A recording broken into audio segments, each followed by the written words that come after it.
喺今集嘅靈異村，各位好。咁樣咧嚟緊咧就係、其實咧今年都多天文異象嘅，例如之前咧有七星啦，係咪？七星連一線啦。其實如果計埋太陽計埋月亮咧，你可以話九都得嘅，九星啊。咁但係唔緊要啦，佢如果係計嘅話，計七星啦。咁因為七星就多啲，九星咧就係難啲嘅。如果要星球九星連一線咧係難啲嘅。好啦，咁啊但係咧另外就仲有喎，因為其實咧今年其實都係會有兩次嘅血月嘅。咁分別咧就係、一個就係3月14啦過咗啦，咁另外一個咧就係9月8號。咁其實就係當咧太陽咧同月球嘅中間嘅時候咧，啱啱排成一線嘅時候咧，咁個月亮嘅顏色咧就會好似血月咁啦。咁其實咧，逢係見到月食同埋血月咧，都係冇咁 lucky 喎。咁我環顧翻我自己，見到血月同埋月食嘅日子咧，都係我最差嘅日子嚟嘅。咁所以我就提醒你，咦？如果你話喺網絡上面我睇啲片得唔得？得喎，但係你望到真咧，咁係爭啲嘅。其實真係有少少影響。我覺得運氣唔係咁好嘅，所以為咗提醒你哋，如果唔想黑仔咧，記住咧就係、咁，我喺網絡上面睇到就算啦，真實就唔好去望啦。咁我嗰幾次係點樣見咧？話說我細個就住唐樓啊，個唐樓就真係有鬼嘅，我就喺嗰度成日見鬼。咁嗰陣時咧，我夜晚瞓覺咧就會望到出邊個窗。咁以前啲唐樓咧就唔高啊，大家都係唐樓啊嘛，咁就唔係好高啊，所以我成日望到天空。咁有時咧好凍啊，即係瞓唔着或者俾鬼擲咧，中間擲醒咗望到天，有陣時會係月食。咁有一年咧就係、有啲黑仔嘢，嗰一年就見到血月。所以我想話俾你哋聽，可以唔見嘅話就唔好咁即係去見啦。OK。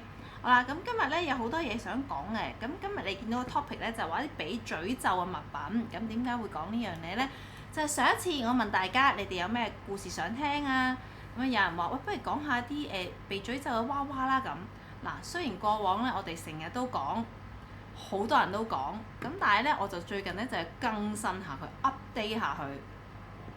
仲有啲咩物品而家都仲喺度嘅咧？咁樣，咁就仲有啲物品咧仲喺博物館嘅。咁我哋不如睇下有啲咩啦。嗱，係啦，呢一個咧就係一張凳喎。呢張凳咧就仲喺英國嘅博物館嗰度。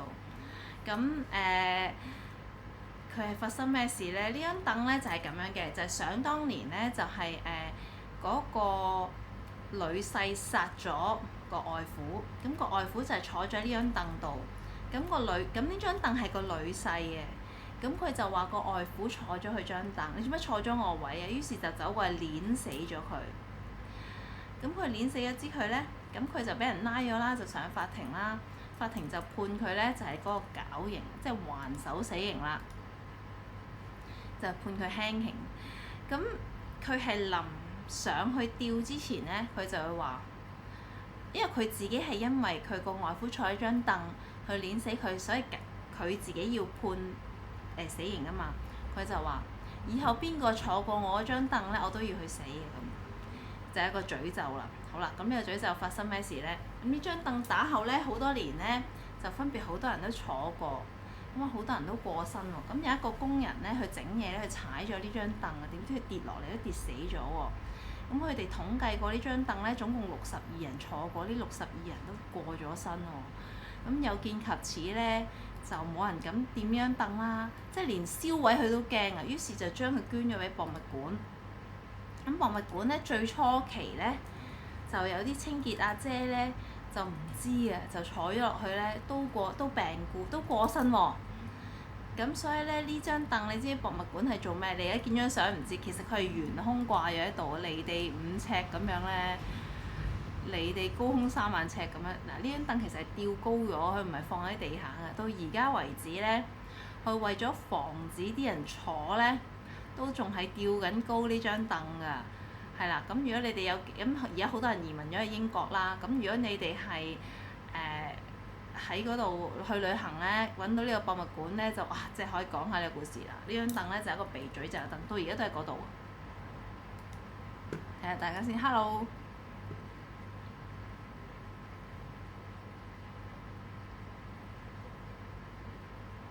hello。好啦，咁另外咧就係今日咁早嘅，係啊，早5分鐘開始啦。咁我因為準時要下播啊，因為湊仔啊，個仔有少少唔舒服啦，所以咧就會係等佢好翻啲，即刻會補翻晒啲白拉俾大家啦。好啦，咁啊另外啦，仲有咩咧？就係咧，你記唔記得咧？以前流傳咧，咪話有個日本嘅公仔長頭髮子生長嘅呢個記唔記得先？有冇印象先？我問下大家。咁呢個公仔咧，佢叫谷子啊。咁佢到而家都仲係喺度。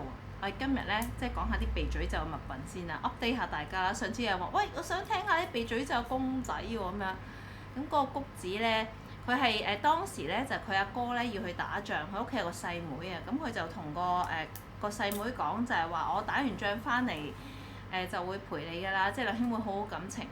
點知個哥去完打仗翻嚟咧，個妹都已經病故咗啦。咁佢個屋企人咧就係將佢個公仔咧就發覺佢個公仔咧啲頭髮會生長。咁後來咧佢屋企就其實佢屋企住喺邊？住喺北海道。咁後尾佢屋企要搬啊嘛，佢就將佢捐咗俾寺廟啊。咁佢今時今日仍然都係喺北海道嘅寺廟嗰度喎，即係而家都仲有啊呢個谷子。咁呢個谷子咧最神奇之處係咩咧？佢到而家為止啲頭髮仲生長㗎。即係 update 到今時今日咧，佢都係咁嘅。咁佢嗰啲僧人僧侶咧，就係啲和尚咧，就定期同佢念經啦。咁同埋咧，每一收到谷子個公仔報夢咧，佢哋就會幫佢進行儀式剪頭髮㗎啦。即係到而家為止都仲係做緊呢樣嘢喎。咁谷子呢個娃娃咧，本來係嗰個冬菇頭嚟嘅。你咪見嗰啲咧木刻嗰啲公仔咧，啲頭髮到呢度㗎啫嘛。咁佢咧就係有啲相咧都，我覺得哇咁都寒嘅喎。就係佢哋，因為佢哋唔係話定期3時3刻就幫佢剪頭髮嘅，其實係間唔時先做一次儀式啦。咁嗰個和尚一收到佢報夢咧，佢就同佢剪㗎啦。咁嗰次進行儀式嘅時候，其實個公仔頭髮到膝頭哥，喺個公仔膝頭哥。雖然就唔係我哋人咁樣咁長啦，即係其實公仔嚟講咁都係咁多嘅。喂，但係都好誇張，大佬你公仔冇生命。咁就出現咗好多人出嚟講啦。哇，其實咧嗰個公仔係咪想當年以前咧就有啲機關公仔嘅？咁有一個時期咧，就唔知點解大家都對一啲機關嘅機械人咧、機關嘅公仔咧都非常之着迷，啲鐘錶啊，整啲會喐嘅嘢。咁有啲工藝咧就整有啲公仔，日本公仔可以拉支箭射出去嘅咁樣。佢嗰個係咪機關公仔啊？我睇下唔似咯，咁鬼細隻。你古代嚟嘅大佬，你要做機關公仔，你都有位啊！嗰隻公仔好細嘅其實。咁我就覺得佢嗰個同埋你乜嘢都壞啦！你咁多年，你入邊無限生咩？啲頭髮收幾多嘢喺裏邊啦？即係生頭髮呢個嘢最難。咁佢哋咧就係曾經有鬼佬咧就走咗返去到呢間寺廟度，就問我可唔可以攞啲頭髮去驗啊？咁佢哋任得你攞啦咁。咁跟住咧嗰個鬼佬攞咗去驗咧，就發覺呢個頭髮咧係真人嘅小朋友嘅頭髮咯。咁想當年應該真係用咗谷子嘅頭髮咧去做呢個公仔。咁日本好興嘅喎，即係如果你係有小朋友，你做嗰樣嘢俾小朋友，你攞翻啲頭髮啊，攞翻啲嘢做啊。係啦，咁啊到而家仲喺度啊。咁啊你哋咧就應該我都唔鼓勵你哋去北海道啦。點解咧？因為咧根據龍樹亮呢本我所看見嘅未來嘅漫畫咧，其實咧佢係預計咗2025年嘅7月咧就係會發生呢個咧大災害啦、海嘯啦。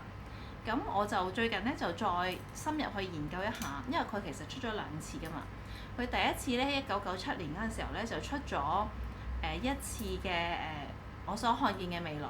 咁當時咧流一滴眼淚係咪？咁佢就係寫咗封面度咧就係311咧就3月11號2011年咧就有個大災害。咁佢因為個書入邊咧就有講佢發夢夢見咗一個大海嘯嘅地震咁樣。咁啲人咧就覺得一定係佢對應咗個封面講嗰一個啦。咁啊後尾咧，因為佢神隱咗好耐啦，就跑咗一個人出嚟咧，就冒認係佢男人嚟嘅，因為龍樹亮呢個名好男性係咪？咁就跑出嚟，咁亦都真係311大地震發生咗之後咧，有海嘯之後咧，本書突然間俾人翻出嚟紅咗啦。咁其實龍樹亮咧已經係一個老人家啦，一個70、80歲嘅老婆婆啦。咁佢後尾咧俾人哋就同佢講，喂，有人假冒你喎，佢就攞晒自己嗰啲版權啊，自己嗰啲嘢咧去證明，佢出版社證明，喂，呢個先至係我喎，你俾人冒用咗我咁多年。咁有見及此咧，咁啊順便咧，其實佢唔想出嚟嘅，但係咧就係咁樣俾啲記者啊，俾個出版社捉翻佢出嚟。咁佢就更新咗，佢就解釋翻嗰一本咧，第一版嗰一本咧，我所看見嘅未來係咩嚟啦？原來咧，佢覺得咧311嗰個大地震咧，當時係發生咩事咧？佢話咧嗰陣時候，佢個夢裏邊咧係睇到佢喺戲院嗰度，佢自己坐喺戲院度，有個大銀幕，就淨係寫住2011年3月11號有個大災害啫。嗱，大災害咧，如果你喺日本嗰度咧，應該咧係計天災咁解啦。即係緊急事故咁天災啦。咁佢就係淨係得呢個字，佢並唔係見到地震同埋海嘯嘅喎。咁啲人就覺得好神奇啦。吓？咁你唔係見到地震海嘯，咁你畫個漫畫，我夢裏邊見到嗰個係咩嚟呀？咁樣。咁所以佢就出咗後期嗰一本咧。原來佢話我見到嗰個其實係講緊2025年7月嘅。佢仲要係扎醒嗰陣時就係凌晨4點幾5點啊嘛。嗱，喺佢嘅漫畫入邊咧，就其實佢冇 exactly 講個夢裏邊一定係嗰個發生咗喺7月咧嗰個時間點。但係因為佢喺個漫畫裏面講佢扎醒咗嗰個時間咧，咁就有好多網友咧就自己填補個漏洞落去，就話咁應該係有估計咧，可能凌晨4、5點啦發生呢件事啦咁。係啦，有見及此咧，我哋不如進入我哋自己會員時間，因為我上次開咗塔羅牌，咁我就同大家講咗啦，係咪比較大型嘅地震係幾時啦？咁佢咁講嘅嘢咧，因為其實佢講呢個好嚴重嘅，點啊？佢講呢一個大災害咧，咁佢喺第一版嘅時候，我所看見未來咧係有眼淚嘅，但喺第二版咧就冇，嘴角就向上揚，好似咧係有少改變咗喎。咁你知唔知咁啱咧推背圖咧？跟住我喺度追溯翻喺度睇咧，咦？其實咧推背圖有一支卦咧係第4次世界大戰，唔係第3次。咁發生咩事咧？咁我哋不如進入會員時段咧，我哋慢慢傾啦。係啦，咁我哋馬上進入我哋會員時段，咁我哋歡迎你加入我哋嘅靈異圈，成為我哋會員咧，就可以喺我哋會員時段度咧，可以講呢啲咧奇幻嘅嘢。咁因為我哋係直播嚟嘅，所以咧我哋係對答嘅。你講我睇到，我又會答你，係啦。歡迎你加入我哋嘅靈異圈啦。咁我哋會員頻道見啦〜